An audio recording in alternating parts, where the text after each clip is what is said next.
Sambungan dari yang tadi, ya. Tadi sampai untuk menghindari kekacauan dan kemacetan akibat dari perbedaan harga BBM, maka SPBU dibuat terpisah. SPBU BBM subsidi dan non subsidi harus dibuat terpisah letaknya biar tidak terjadi semrawut. Dan mengenai kenaikan harga BBM ini tidak mustahil nanti akan terjadi demo-demo anarkis. Demo-demo anarkis menurut saya itu sangat-sangat merugikan diri sendiri. Karena mereka tidak sadar. Mereka yang melakukan demo anarkis itu tidak sadar. Merusak fasilitas-fasilitas umum. Mereka tidak menyadari fasilitas-fasilitas umum yang mereka rusak nantinya akan dibangun, diperbaiki lagi. Dan untuk membangun dan memperbaiki lagi pasti menggunakan uang kas negara, uang rakyat juga. Bukan uang uang pemerintah, uang DPR yang dipotong, bukan, tapi uang kas negara. Mereka kurang menyadari itu. Tapi para demo anarkis juga tidak bisa disalahkan. Mereka melakukan hal seperti itu kemungkinan besar karena mereka merasa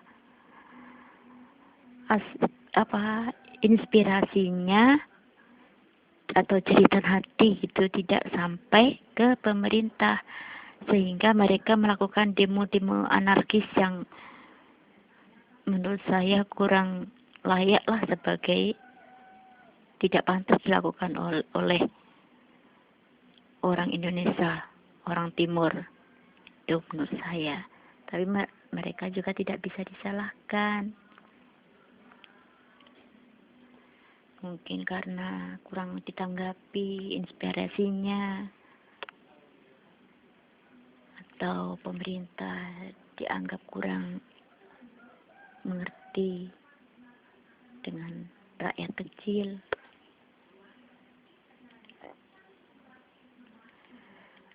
Ya, begitulah mungkin. Kalau mengenai itu menurut saya hanyalah momok yang sangat-sangat menakutkan dan menegangkan bagi orang tua dan siswi yang mau menghadapi ujian. Karena belajar 3 tahun ditentukan dengan waktu 3 hari. Jika pemerintah mengadakan untuk mencerdaskan anak bangsa, sudah jelas gagal. Dan kenyataannya waktu 10 tahun sudah berlalu melakukan percobaan ke anak-anak. Kenyataannya pendidikan semakin memburuk. Mutu pendidikan semakin menurun dengan kacaunya saat ini. Sepertinya tak cocok diterapkan lagi di Indonesia.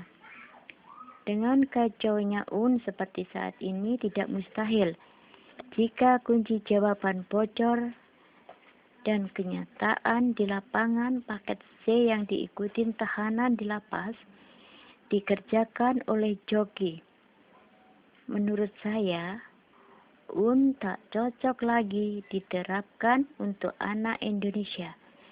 Dan kayaknya perlu dihapuskan. Masa 10 tahun sudah berlalu. Masa 10 tahun sudah cukup untuk masa percobaan penerapan di Indonesia. dan kenyataannya semakin semrawut. Ini bukti nyata bahwa tidak membuat pendidikan makin membaik. Justru sebaliknya.